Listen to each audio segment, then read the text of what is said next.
There was a man in Rome who had everything, and still, one single meal beat him. He had enough gold to buy whole provinces. He had cooks brought in from Egypt, from Greece, from the far ends of the empire. He had spices worth more than a man's life. And yet one night, in a plain little house with nothing fancy about it, he tasted a dish so unbelievable that he spent the rest of his life trying to make it again, and failing every single time. Because that dish was missing one ingredient, one that all the gold in Rome couldn't buy. So stick with me here, because this story, almost 2,000 years old, is hiding a secret that today, right now in the 21st century, could completely change the way you live your days. This is Solomon, and welcome to Voices of Zion. His name was Caius Valerius Severus. He was a proconsul, the governor of one of the empire's provinces, a man used to having the whole world bow down in front of him. Now, Caius wasn't a cruel man, but he was an empty one. You know the type. The kind who fills up the silence with banquets, with conquests, with pleasures that burn out as fast as they light up. He'd eaten at the richest tables in the empire, wild boar stuffed with songbirds, 100-year-old wine, fruit shipped in from lands he could barely pronounce. And after all of it, every night he went to bed with the same feeling. A man who devours and devours, and somehow never gets full. In the province he governed, there lived a strange people, strange to him anyway. A people who refused to worship his gods, who had customs he couldn't make sense of, and this one really got under his skin. One day a week, they just stopped. No work, no business, no fire. On the seventh day, every bit of hustle came to a halt, like time itself was taking a bow. Caius had heard the rumors about that day. People said that in the homes of the Jews on that night, something happened, that their faces changed, that out of their houses, plain as those houses were, came a smell like nothing else on earth. And a man who's already tasted everything, the only thing he wants is the one thing he hasn't. So one day, Caius Valerius Severus did something no Roman governor did. He sent for a Jewish sage, a man known across the whole region for his wisdom, and for this strange knack he had of answering any question you threw at him. His name was Rabbi Yehoshua. "They tell me," the proconsul began, lounging back on his throne, "that you Jews are keeping a secret, that on your day of rest, your food has a taste no cook in the empire can match. I've eaten the finest dishes on 3 continents, sage. I don't buy these stories." Rabbi Yehoshua, standing in front of him, smiled with the calm of a man who isn't afraid of power. "The proconsul is right not to buy stories," he answered. "So I won't ask you to believe. I'll ask you to taste. Come this Friday, when the sun goes down, to the table of one of our people, and judge for yourself." Caius agreed, more out of curiosity than respect. That same week, as the 6th day faded into evening, the mighty governor of Rome left his palace, sent his guards away, and walked through the door of a humble house of stone and clay, down a narrow alley where no Roman of his rank had ever set foot before. What he saw that night would haunt him for the rest of his life. The house was small, the furniture simple. No marble, no gold, no servants fanning perfumed air. And yet, the second Caius stepped inside, he felt it, like he was standing on holy ground. On the table sat 2 lit candles. The woman of the house had lit them minutes before, right as the sun touched the horizon, and as she did, she covered her eyes with her hands and whispered a few words. Caius didn't understand them, but something in his chest went quiet. It was like, with those 2 little flames, somebody had switched off the noise of the entire world.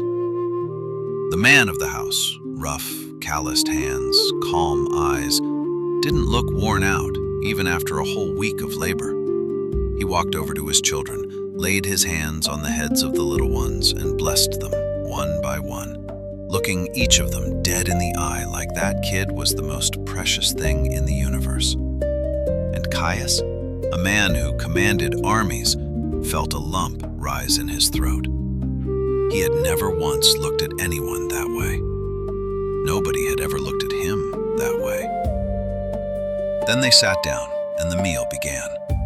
There was a braided bread, golden and warm. There was wine, and the father said a blessing over it before he drank.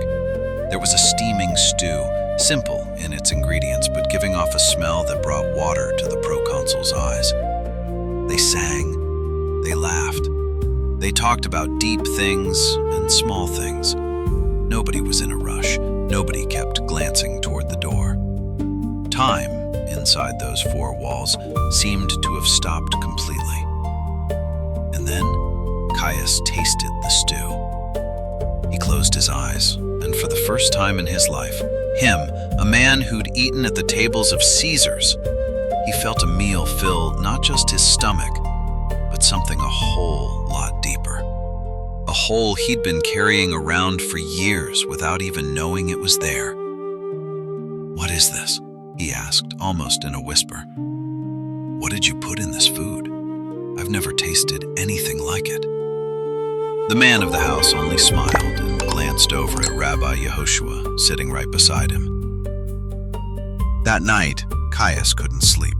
The next morning, the day of rest now over, he sent for the sage again, and this time there was no arrogance in his voice. There was desperation.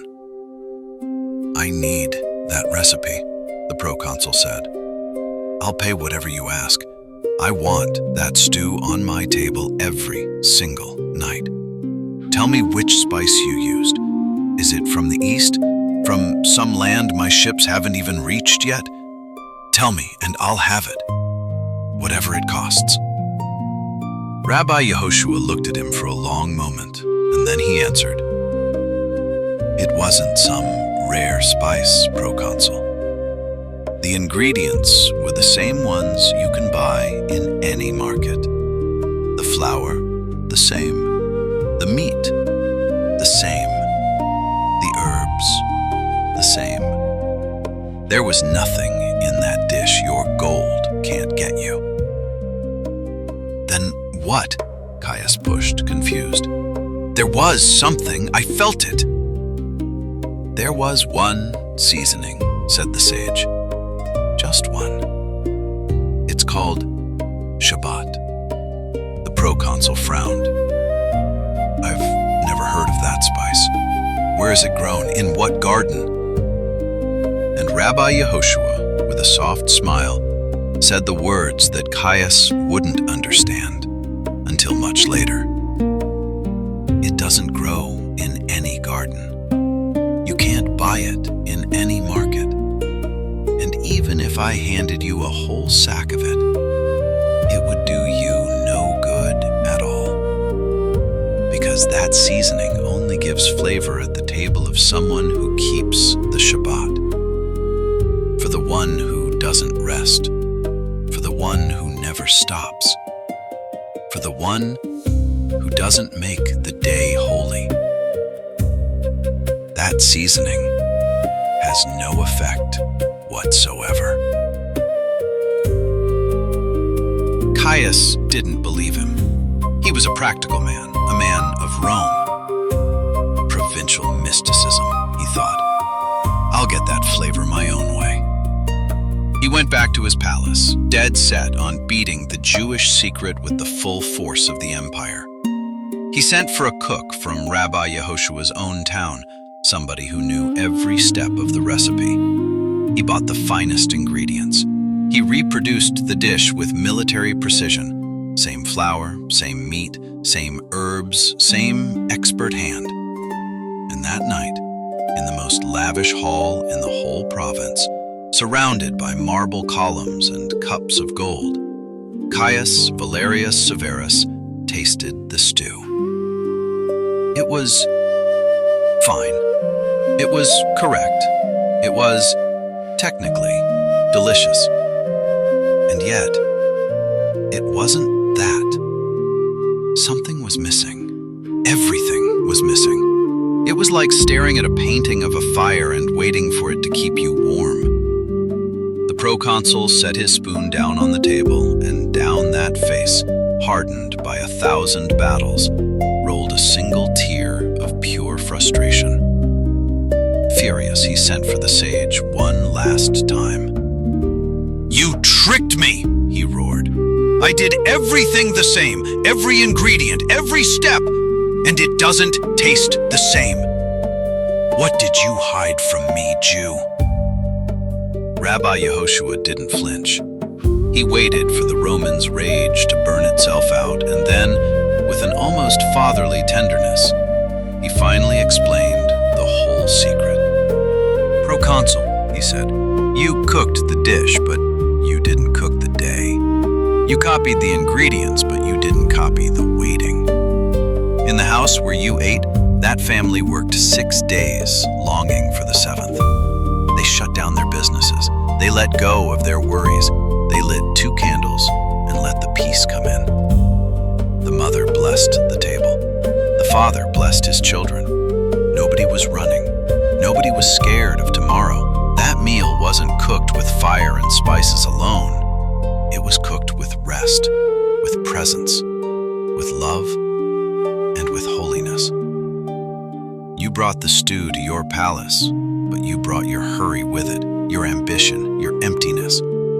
You set the dish on a table of gold, but you were still a slave to your own restlessness. And a restless soul can't taste peace, no matter how expensive the dishes are. The flavor you're chasing, Caius, was never in the pot.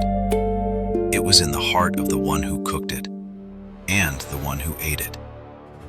The seasoning, called Shabbat, doesn't get added to the food. It gets added to the person. The proconsul stayed silent for a long, long while. And for the first time in his life, the man who had everything finally understood the one thing he'd never had. This story, my friend, it's almost 2,000 years old, but take a good look at it. Because it could have been written this very week, because you and me, a lot of the time, we're that proconsul. We've got everything a click away. Food from every corner of the planet, endless entertainment, screens glowing around the clock. And still, we go to bed every night with that same empty feeling, devouring and never getting full.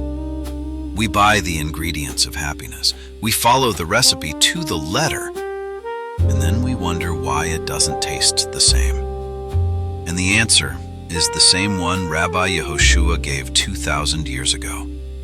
We're missing the seasoning. We're missing the stopping.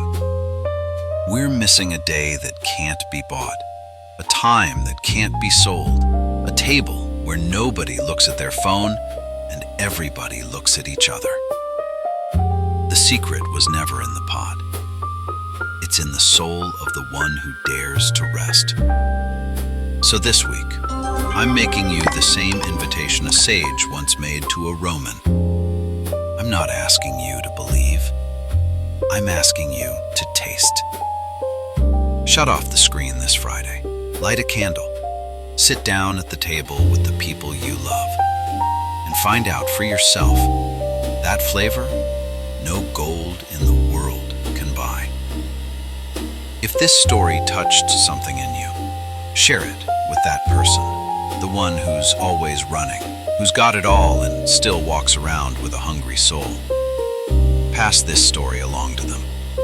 And subscribe to Voces de Sion, because in the next videos, we'll keep uncovering the hidden treasures of our tradition together. Leave it for me in the comments. What do you think is the ingredient your table is missing most? This is Solomon, wishing you peace in your mind, love at your table, and light in your spirit. Shabbat Shalom.